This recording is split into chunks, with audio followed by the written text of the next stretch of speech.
মৃতপ্রায় কুমার নদীর অববাহিকায় গড়ে উঠেছে আমাদের সবার প্রিয় ভবানীপুর বাজার। এই বাজারটি হরিণাকুণ্ডু থানাধীন তাহিরুদা ইউনিয়নের সবচেয়ে বড় বাজার। অতীতে এক সময় এটি ছিল আরো বড় এবং সমৃদ্ধ এক ব্যবসা কেন্দ্র।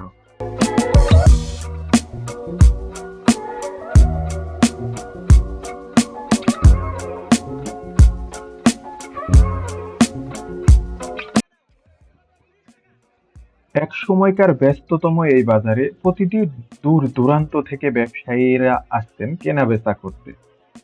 নদীপথ ছিল যোগাযোগের অন্যতম মাধ্যম, আর কুমার নদীর তীরে অবস্থিত হওয়ায় ভবানীপুর বাজার ব্যবসায়িক দিক থেকে খুব গুরুত্বপূর্ণ হয়ে উঠেছিল ব্যবসায়ীদের কাছে।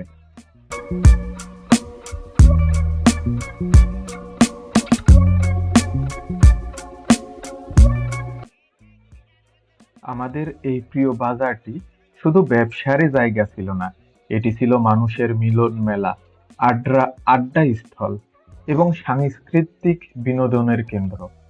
কৃষিপণ্য থেকে শুরু করে গৃহস্থালী সামগ্রী, পোশাক, খাবার দাবার সবকিছুই পাওয়া যেত এখানে। কিন্তু সময়ের পরিবর্তনে বাজারের চেহারাও কেমন যেন বদলিয়ে গিয়েছে। নদীর নব্যতা কমে নদী মৃত হয়ে গিয়েছে। আধুনিক বাজারের প্রসার এবং নতুন নতুন যোগাযোগ ব্যবস্থার উন্নতির ফলে বাজারের সেই পুরনো জৌলুস এখন আর নেই, কিছুটা ফিকে হয়ে গেছে। তবুও ভবানীপুর বাজার তার ঐতিহ্য ধরে রাখার চেষ্টা করেছে।